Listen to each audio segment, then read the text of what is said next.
ایک بات جو ہے وہ ٹلتی آئی کہ طاغوت کے تعاون سے جہاد، یہ ایک فتویٰ شائع ہوا کہ کافروں کے ساتھ مل کر جہاد کرنا بالکل دین ہے اور یہ اسلام کا حکم ہے، بڑی نیکی ہے۔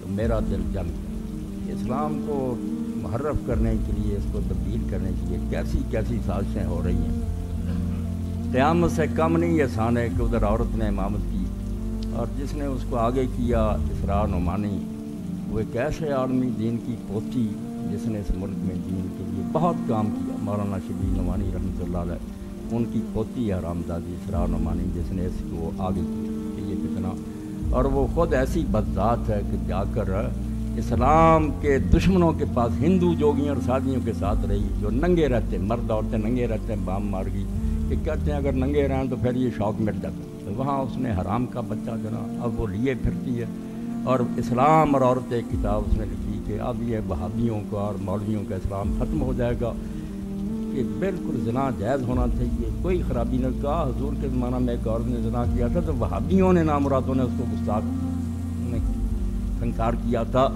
اب میں یہ بالکل جائز کر کے چھوڑوں گی کہ عورتیں زنا کریں۔ تو میں بتا رہا ہوں یہ بات کہ قیامت آ رہی ہے، اسلام کے نام پر یہ یورپ اور دوسرے ممالک جو کیا کر رہے ہیں ہمارے ساتھ، اور ہمارے علماء وہ لکھ رہے ہیں کہ طاغوت کے ساتھ مل کر جہاد کرنا جو ہے ٹھیک ہے۔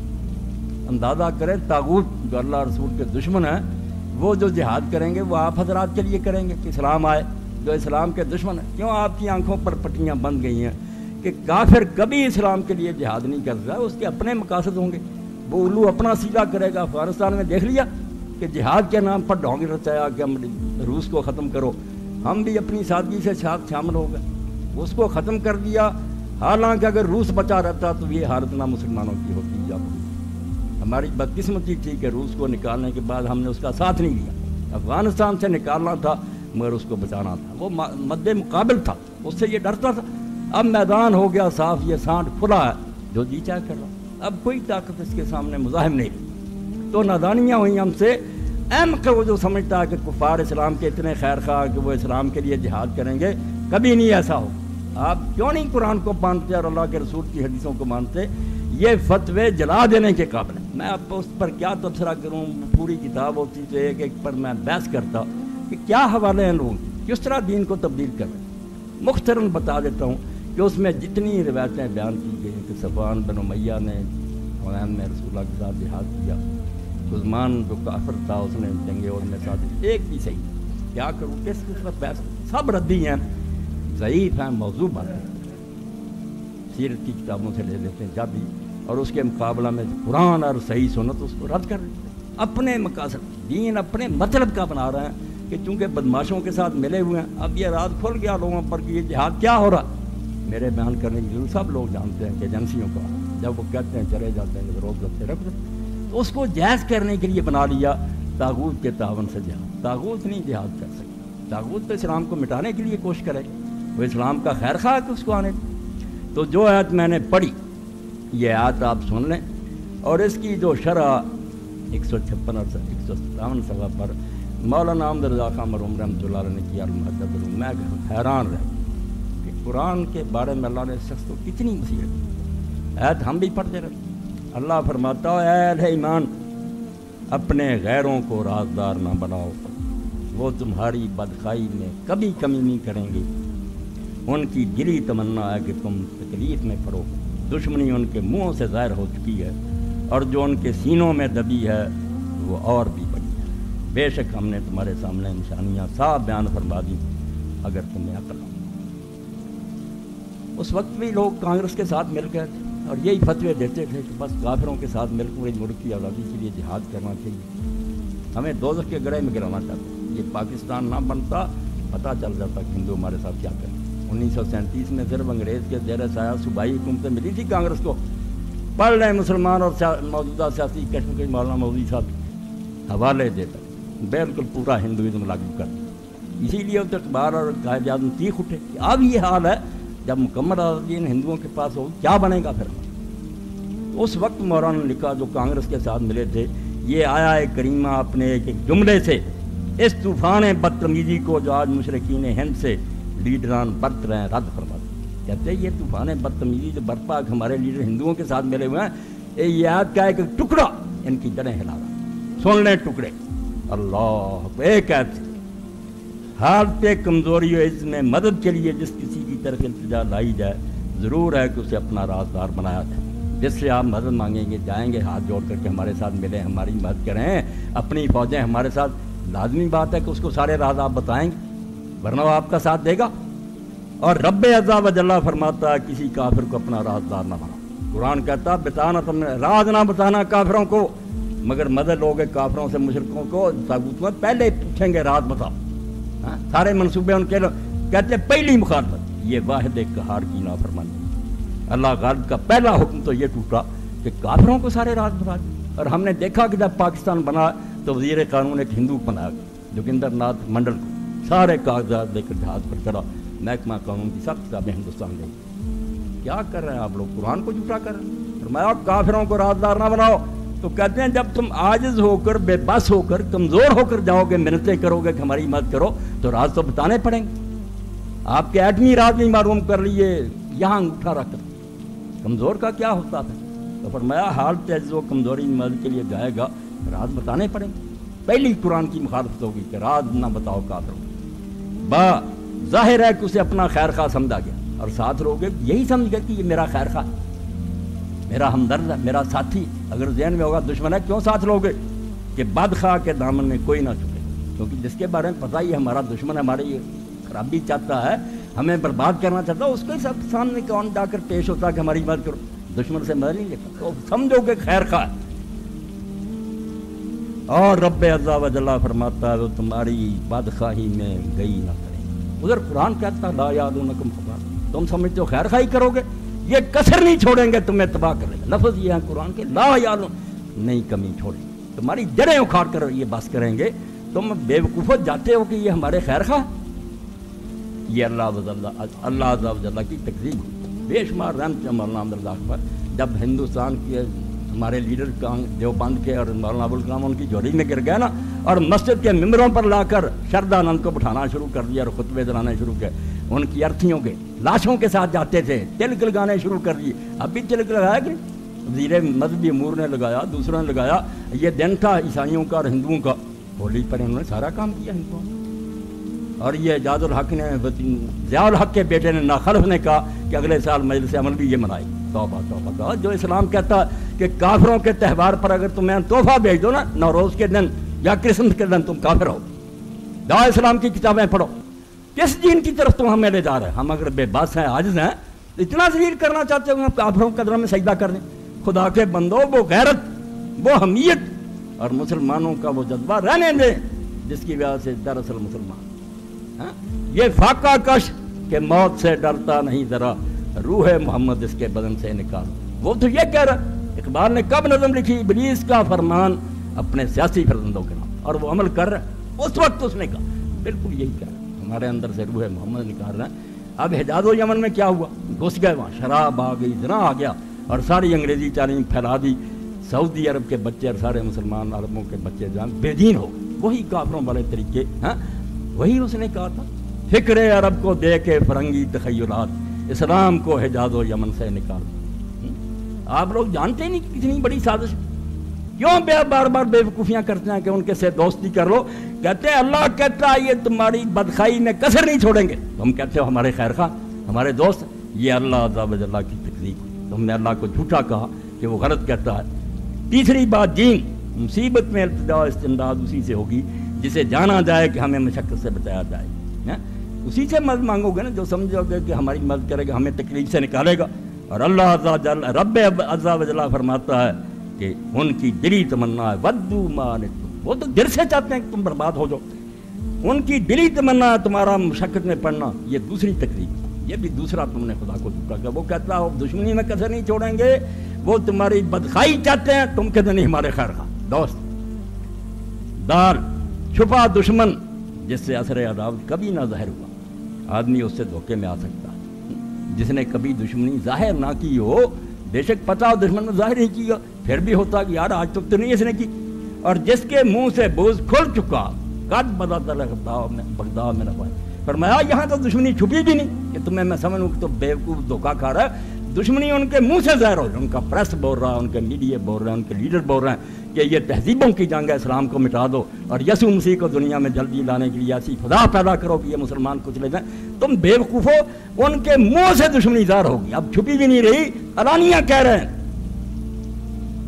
جس کے منہ سے بوجھ کھل چکا اس سے قطعی اعتراف کرے، جس نے علانیہ دشمنی کا اعلان کرا اس سے تو ہر آدمی بچتا، کہ اب یار کوئی دھوکہ کھانے کا موقع ہی نہیں رہا۔ رب عز و جل نے فرما دیا تھا کہ دشمنی ان کے منہ سے ظاہر ہو چکی ہے، پھر بھی ان کی محبت نے وہ اندھا بہرا کر دیا کہ نہ اللہ تعالیٰ کی سنی نہ ان کے منہ سے چھلکی یاد نہیں۔ یہ کانگریسی مولویوں کہہ رہے ہیں کہ اللہ نے کہہ دیا تھا مگر تم نے اللہ کی بات نہ سنی۔ گاندھی کے قدموں میں چلے گئے، نہرو کے قدموں میں چلے گئے، علانیہ دشمن سے خدا رسول ہے۔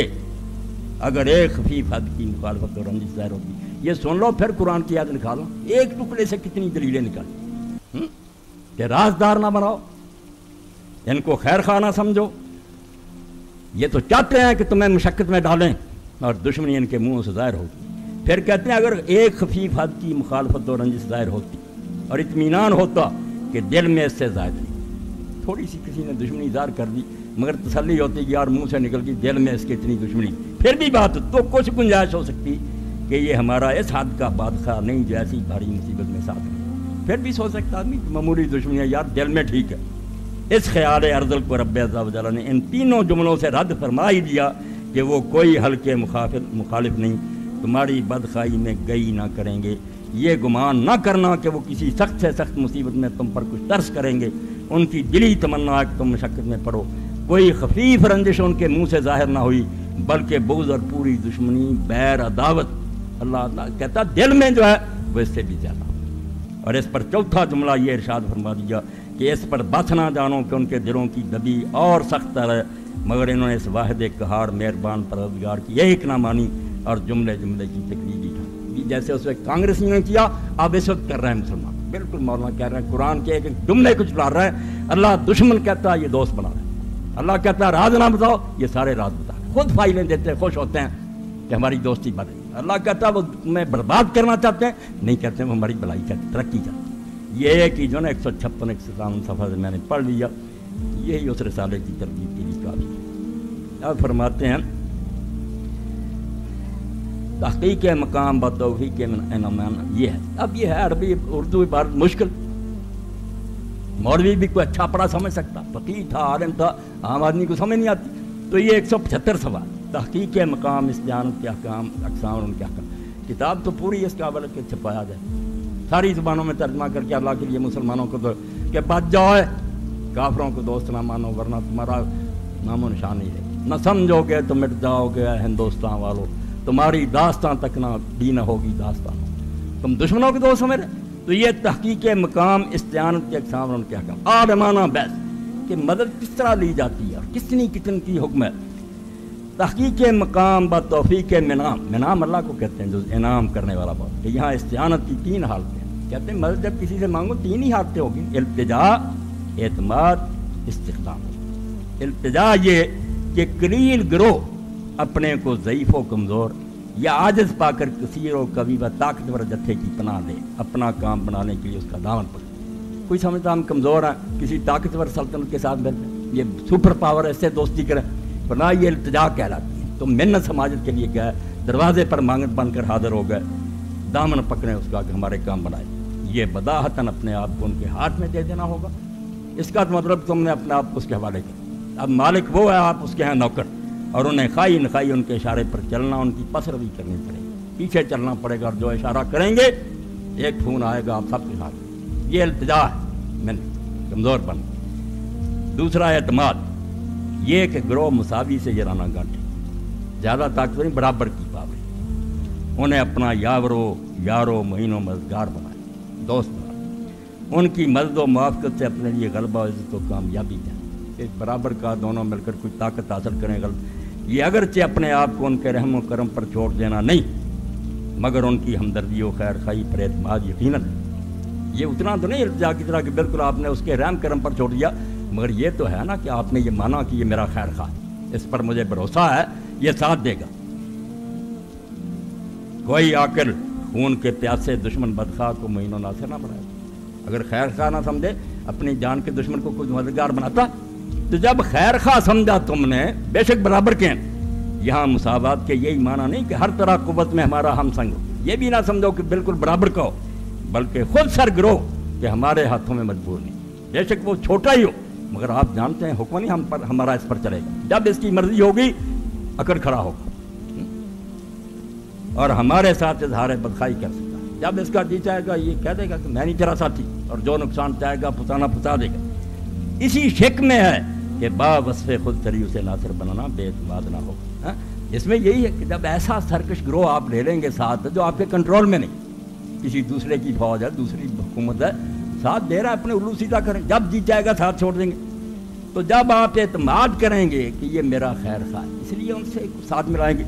یہ دونوں صورتیں، یہ پہلی اور دوسری التجا کمزور بن کر مدد لینا پڑے گی یا برابر کے ساتھ معاہدے کرنے کہ مل کر ایک دوسرے پر اعتماد کرے. فرمایا یہ دونوں صورتیں کفار کے ساتھ یقیناً قطعاً نصوص قطعیہ قرآنیہ سے حرام قطعی.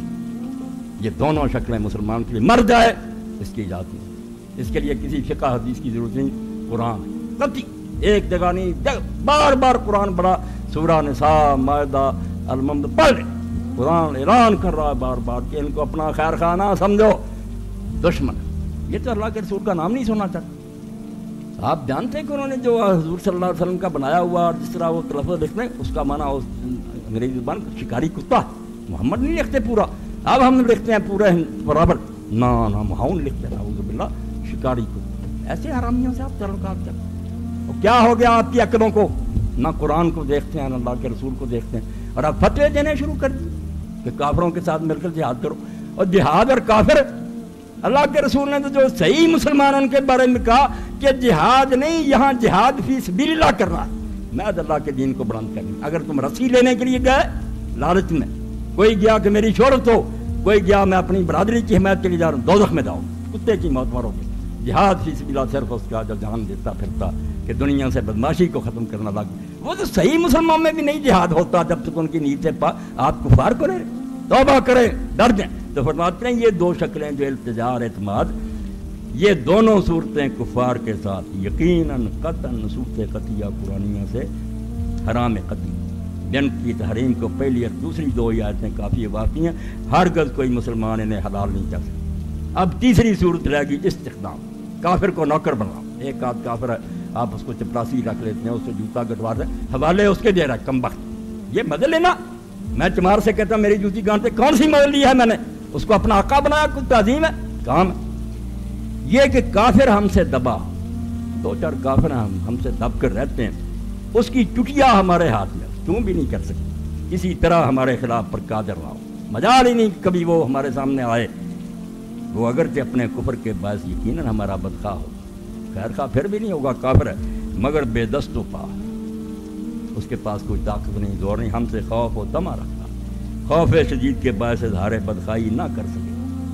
ڈرتا اتنا مسلمانوں کا مرغا، ساری فوج ہماری، ایک آدھ سپاہی ہے، وہ کیا جرت کرے گا شرارت کرنے کی، تباہ ہو جائے. ایسا ڈر ہے، بلکہ تما کے سبب مسلمانوں کے بارے میں نیک رائے ہو کہ اس کو لالچ ہے کہ یہ مسلمان مجھ کو پیسہ ٹکا دیں گے، وہ خیر. تو یہ استخدام یہ جائز کہ اگر ایسی ضرورت ہو کہ مسلمانوں کو ہے ایسے نوکر کی ضرورت رکھ لیں. اس کے بارے میں سارے مسائل آگے آتے ہیں. اور یہ بھی علماء اسلام نے لکھا، کتنی بڑی بات، دینی غیرت کا جنازہ نکال دیا کہ آپ نے کافر استاد کو سلام کا تعظیم کی نہیں. ویسے کہ چلو سار کہہ دیا کوئی بات، اگر آپ کے دل میں ہے کہ یہ کافر استاد قابل رحم ہے، کفر کا فتویٰ، آپ مسلمان نہیں رہتے، کافر کی تعظیم تبدیل نہیں کر سکتے، اس کا کوئی مقام نہیں، وہ کتے سے بدتر. اسلام نہیں لایا. احترام ظاہری ٹھیک ہے، کوئی مہمان آیا کھانا پانی اس کو دیں، کسی کے بارے میں آپ سوچتے ہیں کہ اگر ایسے نیک شروع کروں گا مسلمان ہو جائے گا. یا آخری صورت ہے کہ آپ کسی ایسی جگہ سمجھتے اگر میں یار اس طرح نہ رہوں کافر مجھے قتل نہیں. یہ تین مجبوریاں، یا اسلام لانے کی امید ہے، یا وہ مہمان بنا ہے، یا آپ خطرے میں. تو تھوڑا بہت ظاہری سلوک اچھا کر رہے ہیں، ورنہ کافر کی تعلیم. اب کیا کروں، میں اس ممبر پر بیٹھا ہوں، وہ کون سی بلندی تھی جہاں حکم تھا کہ مسلمان بیٹھے ہوں تو کافر بیٹھ نہیں سکتے. بے شک وہ مسلمانوں کے رہیے تو نا کھڑا رہنا پڑے، اور سواری پر ہوگا جہاں مسلمانوں کا مجمع ہے اترنا پڑے. آپ بلند تھے، آپ اللہ کے ماننے والے تھے، وہ اللہ کا باغی تھا، اس کو تو جینے کی بھی جو اسلام نے مہلت دی تھی کہ چلو ٹیکس دو، رہ رہو، ہم ساغرون ذلیل بن کر رہو، تم کوئی گرجا نیا نہیں بنا سکتے، جو گر جائے اس کو دوبارہ مرمت نہیں کر سکتے، بازاروں میں صلیبیں نہیں نکال سکتے، خدا کے ٹیلی ویژن بنا ہم کو دعوت نہیں کہ تم کہو کہ عیسیٰ خدا اللہ کا بیٹا اور خدا، یہ بش پا کر تقریریں کرے اور اخباروں میں مضمون دے، حکومت اسلامی اور کفر کی اشاعت کرے، رونے کا مقام، مگر کیا کریں، جنازہ ہی نکل گیا۔ اور مولوی حضرات کو اس سے فرصت نہیں کہ وہ مسلمان نہیں، وہ مسلمان نہیں، اس کے پیچھے نماز نہیں۔ 2 دن سے لوگ پوچھ رہے ہیں، کسی گاؤں میں کوئی شیعہ مر گیا، امام دیوبندی تھا، اس نے نماز جنازہ پڑھا۔ اب دوسرا فریق 15-16 آدمی شرارتی اٹھے، کسی دارالفتاح سے لے گئے کہ بس ان سب کا نکاح ٹوٹ گیا۔ مولویوں کے پاس بہت آسان بات، مولوی کا بھی گیا اور یہ جتنوں نے پڑھا اس کا۔ اب مولوی کا حال یہ ہے کہ انہیں کہ ہاں نکاح کا معاملہ آیا تو مولوی نے نکاح نہیں پڑھا کہ نکاح نہیں پڑھا۔ اب لوگ کہتے ہیں جنازہ ہو سکتا ہے اس کا، نکاح نہیں۔ لوگ پوچھ رہے ہیں کسی کا، 2 مرتبہ پہلے ہوئے، اور میں نے کہا سارے پڑھا کرو، کوئی بات نہیں، جنازے بھی پڑھو، نکاح بھی پڑھو، تم مسلمان ہو، تمہیں برباد کرنے کے لیے ہنود، یہود اور نصارہ ہی کافی ہیں، تم کیوں اپنے آپ کو خود ہی تباہ کر رہے ہو؟ کیا ہے تمہیں ہو؟ مسجدیں بنی ہوئی ہیں، اذانیں ہو رہی ہیں، اللہ کے رسول کو مانتے ہیں، اور کیا لوگوں کے سواب مطالبہ کریں؟ سب اسلام کے گروہ ہیں، ٹانیاں اسلام کی کوئی ادھر کو شاخ چلی گئی، کچھ یہ میرا مستقل مشن، میں اس پر باقاعدہ لیکچر دیتا ہوں، کتابیں لکھتا ہوں کہ مسلمانوں کا کوئی گروہ کافر نہیں، سب ایک دوسرے کے پیچھے نمازیں پڑھیں۔ اس کے لیے ڈھیروں دلائل میں نے پڑھ کر ڈھیر لگا دیے اس پر کہ بالکل ظالم ہے تو کہتا کہ اسلام میں سے یہ گروہ کافر ہے، کوئی کافر نہیں، غلطی ہو سکتی ہے، اس کو جو پتہ چلا اس میں گرئی، مگر اللہ کے لیے یہ 2-4 حوالے میں نے پڑھے۔ اب کچھ اور دے دوں کیونکہ سوال اور بھی بہت، یہ میرے سامنے ہے نیل العطار امام شوکانی رحمۃ اللہ علیہ، یہ ان سب حضرات کا مدار ہے، یہ سارے جو سلفی حضرات جن کے پاس یہ 8 جلدوں میں جو نا علامہ شوکانی کی قدر کے چیف جسٹس تھے، بڑے امام تھے، تو نیل العطار لکھی، اس میں یہ باب ہے، یہ 7ویں جلد 235 صفحہ سے شروع ہوتی ہے، باب مادہ فی الاستعانۃ بالمشرکین، کہ مشرکوں سے مدد۔ اب صحیح حدیثیں چھوڑ دیں، دین دیکھیں، جو دعویٰ کے نام پر جہاد کر جھوٹی جعلی حدیثیں لکھی جن میں سے ایک بھی صحیح نہیں۔ میں چیلنج دیتا ہوں اس مولوی ابراہیم سرفی کو، تو قتل ہو گیا، جو پیچھے زندہ وہ آئے میدان میں، ایک بھی صحیح ثابت کریں۔ کب صفوان بن امیہ نے حنین میں کوئی حضور کے ساتھ جنگ لڑی؟ کوئی نہیں لڑی، ایک دن بھی اس نے جہاد نہیں آپ کے ساتھ کیا۔ اور کب حضرت زبیر رضی اللہ عنہ کے ساتھ نجاشی کے ساتھ جنگ کی تھی؟ جب کا دشمن کے ساتھ، حالانکہ نجاشی کا مسلمان ساتھ دیتے ہیں تو ٹھیک تھا، 2 کافر آپس میں لڑ رہے ہیں، ہم دیکھتے ہیں کہ یہ کافر یار زیادہ نقصان دہ اگر آ گیا، کوئی بات نہیں، مسلمان اپنے تحفظ کے لیے، کافر کے لیے نہیں، اپنا بچاؤ کر رہا ہے کہ یہ پھر بھی شریف آدمی، وہ الگ سی بات، مگر پھر بھی کہیں ثابت نہیں ہو سکتا کہ حضرت زبیر نے نجاشی کے ساتھ جنگ کی لڑ کر۔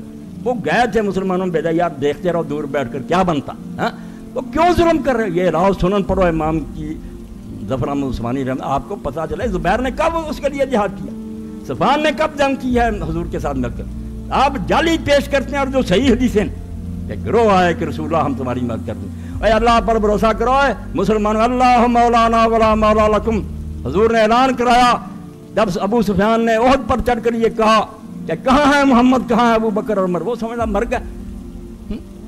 حضور پاک صلی اللہ علیہ وسلم نے کوئی جواب نہیں، حالات خراب ہیں، ساتھی بھاگ گئے، ہم بچے چھپے بیٹھے ہیں، کوئی کہتا ہے مر گئے، کوئی نہیں بات، مگر حضرت عمر روکنے والے نہیں، انہوں نے کہا ظالم یہ خیریت سے ہیں محمد اور میں عمر اور یہ ابو بکر، ہم زندہ علیہ الصلوۃ والسلام۔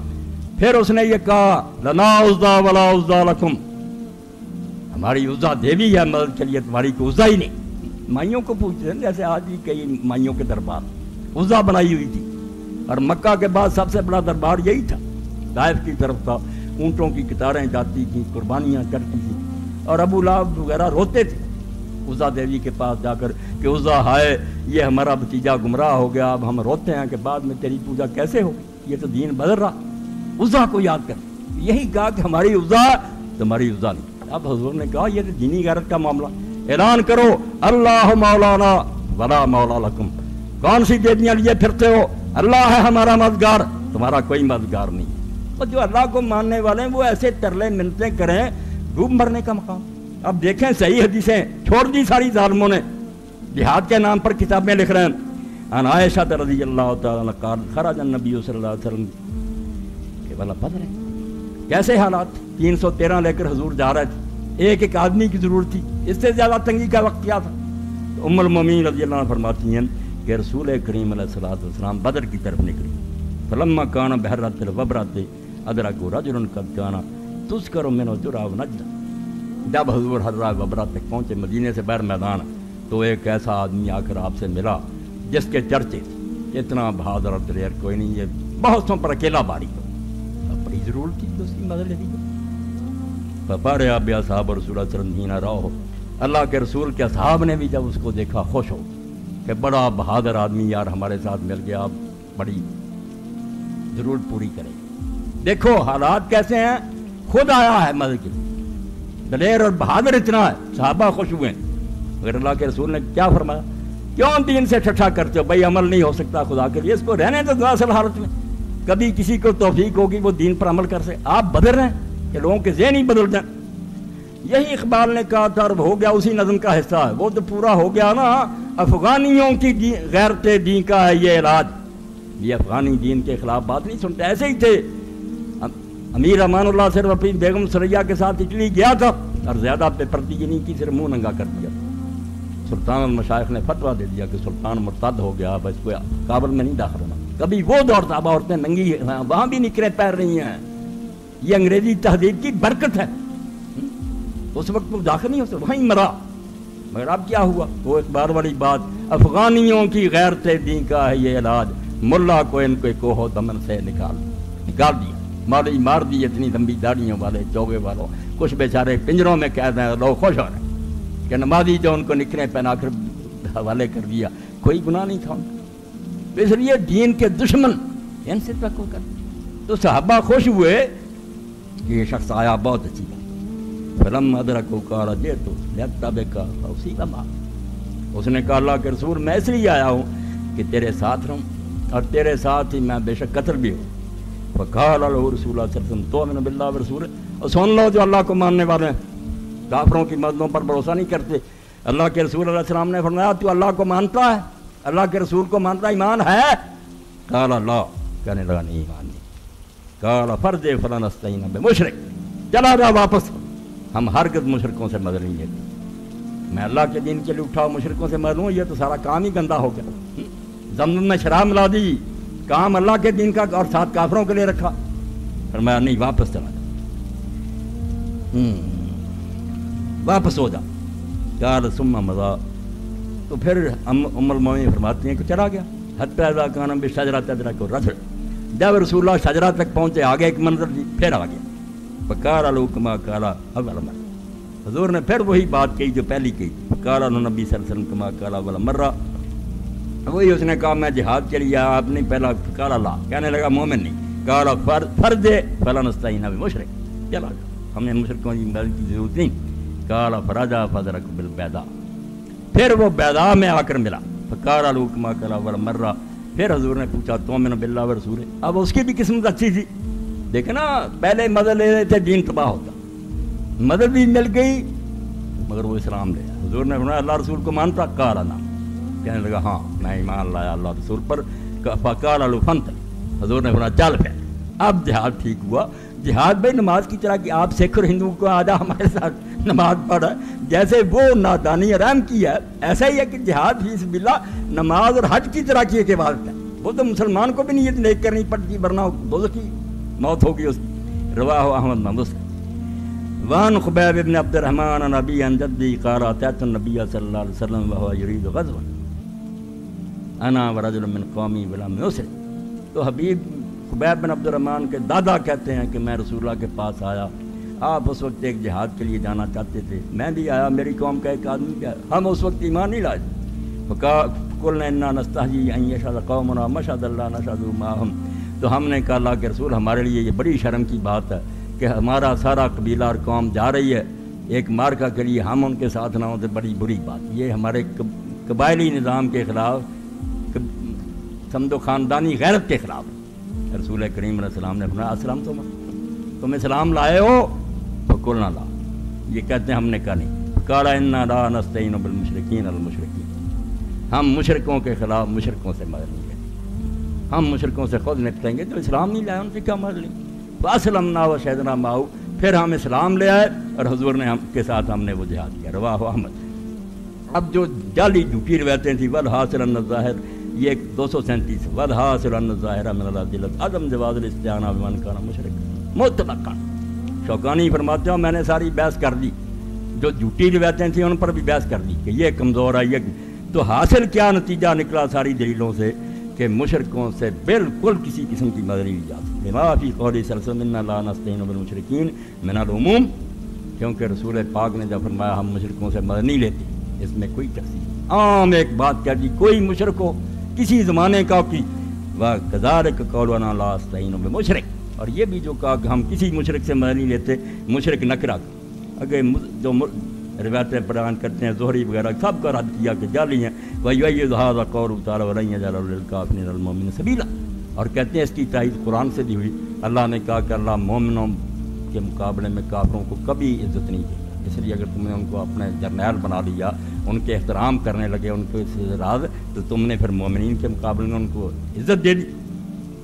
اور پھر آگے بھی ایک روایت اور بھی لکھی قد اخرج الشیخان البراء قال جاء رجل مقنع بالحدید، کہ بخاری مسلم دونوں لائے کہ ایک آدمی آیا جو لوہے میں بالکل ڈھمپا ہوا تھا، سر سے پاؤں تک اس نے درع پوشی کی تھی.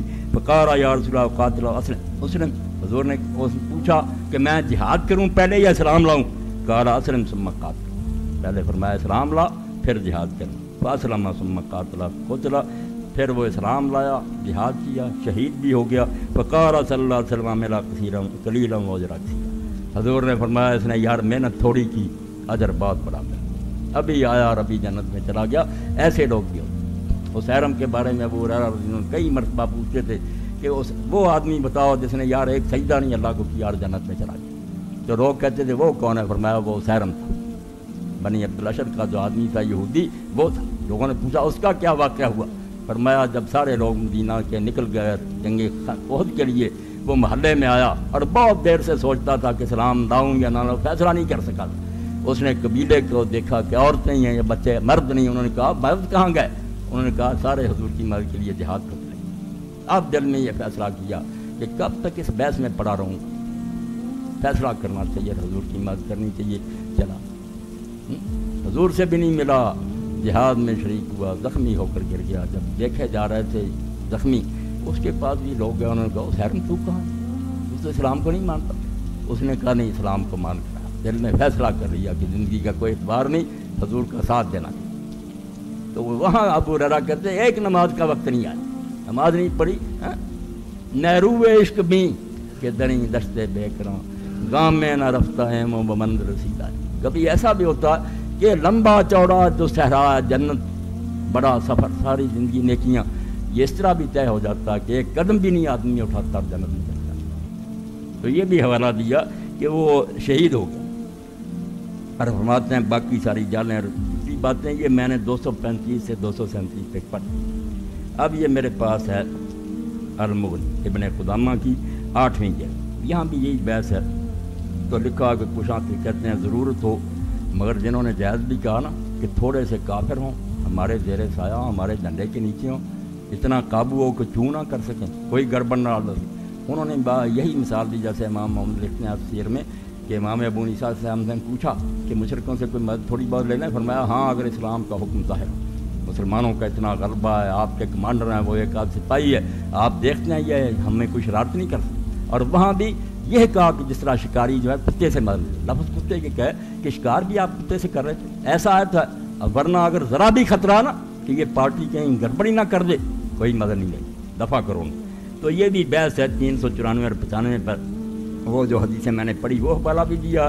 اور آخر میں جو بات جس کے لیے میں نے اس کو آپ کے سامنے رکھا 415 قال ابن المنذر والذی ذکرنا حسطان بہن غیر ثابت. ایک ہی فکرہ کافی ہے کہ اس کے مقابلے میں جتنی روایتیں پیش کرتے ہیں کہ حضور نے فلاں وقت یہودیوں سے مدد لی، خیبر میں، بنو قاز، جو انہوں نے فتوے لکھ فرمایا ان میں سے ایک بھی ثابت نہیں. حدیث کی کتاب میں اٹھائے کسی کی روایت صحیح نہیں، سب جھوٹی روایت. وہی شوکانی نے کہا، وہی انہوں نے کہ والذی ذکرنا حسطان غیر ثابت. جہاں جہاں یہ ذکر ہے کہ حضور نے کسی کافر سے مدد لی، بالکل جھوٹی بات، کوئی ثابت. یہ ہے امام ابن حزم رحمۃ اللہ الظاہری، اہل حدیثوں سے بھی ایک درجہ آگے. یہ 7ویں جلد ہے کتاب الجہاد. اس میں ہے یہ صفحہ ہے، مسئلہ نمبر 953 اور صفحہ 333 سے لے کر 335 تک.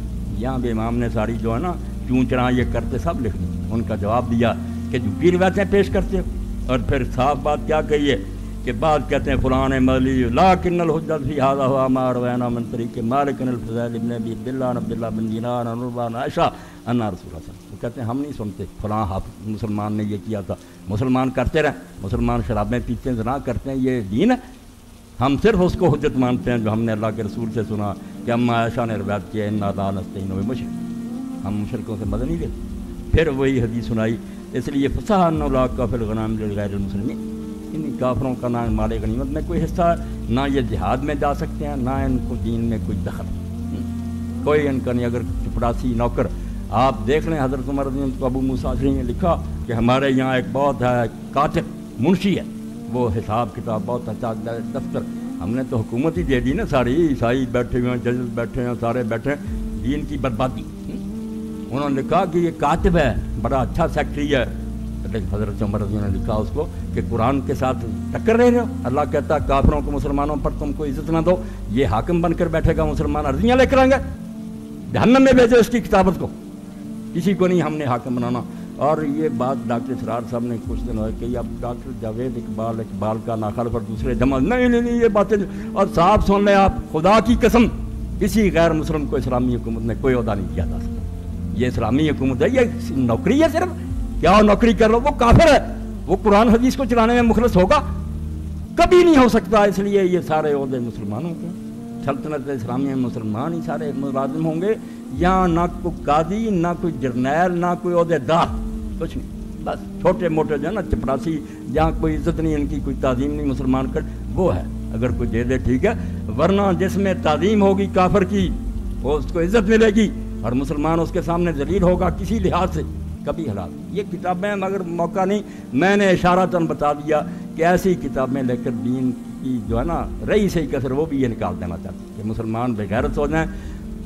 اب جو ہمارے ہندوستان میں مسلمان ان کی فوج میں بھرتی ہیں، سارے جہنمی پکے دوست، کن سے لڑتے ہیں؟ وہ مسلمانوں کے خلاف آتے ہیں لڑنے کے لیے، تمغے لیتے ہیں اور کہتے ہیں ہمیں نوکری ملی ہے۔ یاد رکھو اسلام نے جو فتوے دیے ہیں یہ میرے پاس ہے، لاؤ سن، کیا کریں؟ کہتے ہیں ابو حنیفہ کوئی نہیں تھا امام، اور کیا آپ جانتے ہیں ان کی الصغیر اصغر الکبیر پڑھیں، وہ اسلامی قانون کے کتنے ماہر تھے۔ آج بھی یورپ میں برسی، 1000 سالہ برسی منائی جاتی ہے امام محمد بن حسن شیبانی کی، کہ انٹرنیشنل لا پر جو اس نے لکھا ہوا وہاں تک اب بھی نہیں روکا کہ حکومتوں کو آپس میں کیا کرنا چاہیے۔ تو وہاں ہے کہ اگر کافر کہیں کہ ہمارے ساتھ مل کر دوسرے کافروں سے لڑو، تو وہاں بھی کہا کہ کئی حالتیں، اگر تو یہ کہیں کہ ہم تمہیں قتل کر دیں گے، مسلمان ہیں وہاں قیدی، اگر نہیں لڑوں گے کافروں سے کافروں نے لڑنا، ہمارا ساتھ نہیں قتل کر، فرماتے ہیں لڑیں، مگر ان کی عزت کے لیے نہیں، ان کے لیے نہیں، یہ سوچ کر کہ ہم اپنی جانوں کا دفاع کریں، یہ قتل کر دیں گے ہمیں، چلو ان کے ساتھ مل کر ان کے کافروں کو مارنا، اگر قتل کا اندیشہ، اور اگر آپ سمجھتے ہیں کہ قتل نہیں کریں ورنہ کوئی لڑنے کی بات نہیں، آپ کیوں لڑتے ہیں کافروں کی خاطر؟ کیونکہ مسلمان کی جان اللہ کے ہاتھ میں بک چکی، وہ صرف 2 غرضوں کے لیے لڑ سکتا، یا اعزاز دین کے لیے کہ دین کو غالب کرے، یا اپنے جان کے دفاع کی، اس کے سوا وہ کوئی مسلمان اور کسی جگہ اپنی جان کو خطرے میں نہیں ڈال سکتا۔ یہ مفت میں نہیں ہے کہ دیتے پھرو، ہاں، اور یہ تو ہماری بدقسمتی سے انگریزی فوج میں شامل ہو کر لوگ گئے عراق پر، مکے مدینے پر، انہوں نے گولیاں چلائیں 5-5 روپے لے کر جنگ عظیم میں، اور خوش ہوتے تھے ہمیں تمغے ملے، اسلام سے نہ واقف ہیں۔ آپ ایک کافر حکومت کی مدد کے لیے گئے مسلمان ملکوں کو برباد کریں گے ظالموں۔ تو امام محمد فرماتے ہیں اگر کافر سے لڑ رہے ہیں اور کہتے ہیں ہمارا ساتھ دو، اگر یہ نوبت ہے کہ وہ کہتے ہیں نہیں ساتھ قتل کر، آپ ہیں وہاں قید پر، چلو کافروں کے خلاف اپنی جانیں بچاؤ، مگر نیت یہ نہیں ہونی چاہیے کہ ہم ان کے غلبے کے لیے لڑیں، 2 کتے لڑ رہے ہیں ہم یار اپنی جان بچا، اور اگر آپ کو کوئی اندیشہ نہیں بالکل ساتھ رہو، آپ کی جان آپ کی نہیں اللہ کی۔ اور اگر یہ ہے کہ آپ سمجھتے ہیں جس کافر سے یہ لڑ رہے ہیں، میں ساری باتوں کا جواب دے رہا ہوں اصولی تاکہ کوئی دھوکہ نہ کہ کافر ایسا کہ جو لڑ رہا ہے یہ کم شرارت، وہ جو آ جائیں گے وہ حرامزادے بہت ظالم، تو پھر نجاشی والی بات اگر آپ اس کے لیے دعائیں بھی کریں نا اللہ اس کو پھیلا دے، تو یہ اپنے لیے ہے، کافر کے لیے نہیں، خود اپنے لیے ہے کہ بہرحال اس کا جو ہے نظام وہ ہمارے لیے یار بہتر، فائدہ اسلام کا سوچنا، کافر کا نہیں سوچنا۔ اور اگر آپ کو یہ کہے، یہ بھی فتویٰ اس میں کہ کافر حکومت نے کہا کہ مسلمانوں کے خلاف لڑو، فرمایا پھر خود مر جاؤ مسلمانوں کے خلاف نہ لڑو، آپ بے شک آپ کو کہنا قتل کر دو، قتل ہو جاؤ، کیونکہ اب تو ٹائی یہ پڑ گئی کہ یا اپنے بھائی کو قتل کرو، پھر کیوں کرنا، مسلمان دوسرے کو کہا بھی مر جائیں۔ یہ ہے اسلام کے فتوے کہ کافر حکومت اگر کیا کہ کافروں سے مسلمانوں سے لڑو، پھر آپ خود مر جائیں مسلمانوں کے خلاف لڑو۔ یہ وہ بات ہے جسٹس منیر اور کیانی بیٹھے اور مولانا مودودی اور سارے اصلاحی صاحب علماء پیش ہوئے. وہ بدماش تھے, ڈریا تھا, اور مرتے وقت اس نے کہا کہ میں اللہ کی قسم کوئی نہیں مانتا تھا خدا. یہ جسٹس منیر کی بات کر, موت کے وقت کہ میں خدا کا منکر, کوئی خدا نہیں. اور منظور قادر سے کہا کہ منظور قادر اب کیا بنے گا, اگر سچ مجھ خدا نکل آیا میرا کیا بنے گا. ڈیریا چیف جسٹس جس نے پورے اسلام پاکستان کو برباد کیا, پہلے وہ نظریہ ضرور نکالنے والا. ایوب کو اجازت دے دی کہ آپ آ گئے ظالم, آپ کی حکومت ٹھیک ہے. ساری بربادی تو ایسے کہ ایک غاصب ہے, کیوں آپ اس کو حق دیتے ہیں؟ وہ ظالم بیٹھا رہا ٹھیک ظلم سے, مگر آپ کہیں آپ کا ظالم غاصب. تو مرتے وقت کا کہ میں اللہ کا منکر تھا. آپ کا تو منظور قادر بھی ہوشیار تھا, اس نے کہا جسٹس صاحب آپ ساری عمر جج رہے ہیں, آپ کو پتہ ہے کہ توہین عدالت کا مرتکب اگر اپنے آپ کو عدالت کے رحم و کرم پر چھوڑ دے تو کچھ معافی مل جاتی. آپ کے لیے اب یہی صورت رہے گی. یعنی دیکھیں مسلمان کہلاتے چیف جسٹس بے ایمان مرتد, قریب کرے کے کارن سے پوچھا. اب یہ باتیں ہیں راز کی, یہ اندر ہونی چاہیے مسلمانوں کے. اعلانیہ بتا دیں کہ وہ پاکستان کے خلاف نانوڑے سپاہی, یا فوراً ان کو نکال دے گا اور پتہ نہیں ان کو قتل ہی کر دے سپاہی. حرامی پوچھتے رہے کہ اگر پاکستان کے خلاف جنگ ہو تو ہندوستان کے مسلمانوں کو حصہ رہنا چاہیے. تو مولانا مودودی نے کہا جسٹس صاحب آپ کرسی عدالت میں بیٹھے ہیں, مسئلہ قادیانی کی تفتیش تھی, آپ نے یہ بنیادی باتیں چھیڑ دی. کیا بتائیں ہم آپ یہ اعلان کریں تو مسلمان تنگی میں پڑ جائیں گے. مسئلہ یہی ہے کہ وہ مسلمانوں کو مارنے آئیں گے, وہ مسلمان رہ جائیں گے, اسی وقت کافر اور ملعون ہو جائیں گے کہ مسلمان اسٹیٹ کو برباد کرنا چاہتے. مگر اب یہ اسلام کے مسئلے نہیں رہے, مولویوں کے مسئلے رفائی جانے. ان کو کیا پتا کہ سیئر کیا ہوتی ہے, انٹرنیشنل لا کیا حکم ہے, یہ علم ہی نہیں. میں نے جامعہ میں اس دن خطبہ میں نے کہا بخاری میں اب باب الاحکام نہیں آتے, حدود نہیں آتے, بیو نہیں آتے, مضاربہ ساتھ, بس آپ طہارت اور نماز پر لڑتے رہتے ہیں کہ رفع جان کرو. وہ کس نے دین قائم کرنا کہ قاضی کس طرح بنے, گواہیاں کس طرح لے, حکومت کس طرح بنے, سارے چیپٹر ضائع کر پڑھتے. استادوں تک کو نہیں خبر کہ انہوں نے کیا. تو اس لیے اللہ کے بندو, میں نے مختصراً بیان کر دیا کہ یہ فتنے, کہیں عورت کا فتنہ, کسی کو نماز سے نہیں, کسی کو عورت کی آزادی سے نہیں. عورت کی آزادی کا نا آپ بیجنگ کانفرنس کی رپورٹ ہے, پر ساری دنیا کی عورتیں اکٹھی کی ہیں انہوں نے, جو بدماش ہیں حکومت وہاں باقاعدہ ان عورتوں نے فیصلے کیے. وہ یو این او کو بھیجے اور حکومتوں کو بھی کہا ایک تو مذہب کو مٹا دو, عیسائی مذہب ہے, یہودی, کوئی اسلام ہے. پہلی سفارش عورتوں نے کی کہ ہماری راہ میں سب سے بڑی رکاوٹ مذہب ہے, یہ خدا اور رسول آخرت مٹا دو تاکہ لوگ آرام سے عیش و عشرت کی زندگی گزاریں. دوسری بات کہ نکاح کی رسم ختم کرو, کہیں نکاح نہیں ہونا چاہیے نہ رجسٹر. یہ خام خواہ کا ایک تکلف ہے جو لوگ کرتے. آزاد جنسی تعلقات کی اجازت کہ جہاں جی چاہے مرد عورتیں اپنی خواہش پوری کریں, اور جو ہم جنسی ہے کہ مرد سے بدفعلی کرے اور اس کا جواز دو. یہ خام خواہ کی رکاوٹیں مذہب نے ڈالی ہیں, ادھر لے جا رہے ہیں دنیا. اور آپ ان سے تعامل لیتے ہیں اور کہتے ہیں ٹھیک ہے ان کا ساتھ دو. وہ اتنے بیوقوف نہیں ہیں کہ آپ کے اسلام کو مضبوط کریں. ان کی نیتوں میں وہی ہے جو قرآن کہتا ہے کہ ان کے اندر چھپا ہوا کہ کسر نہیں چھوڑنی, رسول اللہ کا نام مٹا دینا. اور میں آپ کے سامنے کہہ رہا ہوں, کانپتا ہوں کہ ان حرامزادوں کا کیا ذکر کروں جن کے یہاں یہ عقیدہ ہے کہ مسیح نے کہا تھا کہ شیطان قید ہے, وہ چھوڑ دیا جائے گا اور 1000 سالہ اس کی سلطنت ہوگی, پھر وہ برباد ہوگا, پھر میری حکومت آئے گی. وہ شیطان محمد ہے جو چھوڑ دیا گیا تھا. اس نے اس کو اینٹی کرائسٹ کہتے ہیں کہ مسیح کا دشمن پیدا ہوا جس نے مسیح کی عزت کی بجائے اپنا ڈنکا بجایا. وقت آئے گا کہ اس نامراد کو جھوٹے کو ہم جھوٹا کریں گے, نعوذ باللہ, اور مسیح کی حکومت قائم کریں گے. ان سے دوستیاں کرتے پھر شرم سے ڈوب کر مر جاؤ. اللہ کے بندو, وہ مولانا کی کتاب المحجۃ المعتمدہ بھی چھپاؤ. بالکل کانگریسی مولویوں نے ہیلے بہانے بنائے تھے نا, علمی طریقے سے قرآن اور سنت سے مولانا نے بم مارے کہ اللہ کو جھٹلا دو, جو کہتا ہے دشمن ہے اس کو جھوٹا کہتے, اور رسول اللہ کی حدیثیں ان لوگوں تک پہنچاؤ تاکہ مسلمان اگر کچھ نہیں کر سکتے تو غیرت تو رہے. رسی جل گئی پر بھرنا. اگر ہم بس بھی ہو گئے ہیں, اتنا تو نہیں ہونا چاہیے کہ ہمیں رسول اللہ بول دیں, قرآن بول دیں اور ہم کفار کے غلام اور خادم بن جائیں. میں آخر میں ایک بات سناتا ہوں, مسلمان جس کے اندر رائی بھی ہے نا حب رسول کی, کبھی وہ چمک اٹھ.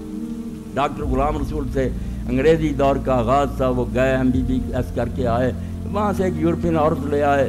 اس عورت کے عشق میں سب کو بھول گئے, نہ نماز نہ روزہ نہ کچھ نہیں, بے دین. مگر قرآن شریف ایک برکت کے لیے گھر میں رکھا ہوا تھا. اب گھر کی مرمت شروع ہوئی, یہ گئے تھے کلینک, اس عورت نے وہ قرآن میں جو اٹھایا اور گندگی کے ڈھیر میں پھینک دے دیا لوگوں. جب یہ ڈاکٹر صاحب آئے, انہوں نے پوچھا کہ یہاں ایک کتاب تھی. اس عورت نے تمانچہ مارا. اس نے کہا آپ نے اس کتاب کو کیا کرنا تھا, آپ نے تو کبھی پڑھا ہی نہیں.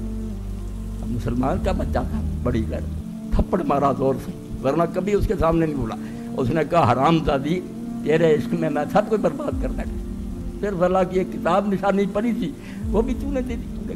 اور رات ہی کیا ہوا پھر اللہ کے رسول علیہ السلام کی زیارت، اور صبح ہی داڑھی رکھ لی، اس کو دفع کیا اور ولی بن کر مرا تھے۔ اس لیے میرے بھائیوں بچوں، یہ رسول اللہ کی محبت ضائع نہ کر دیں۔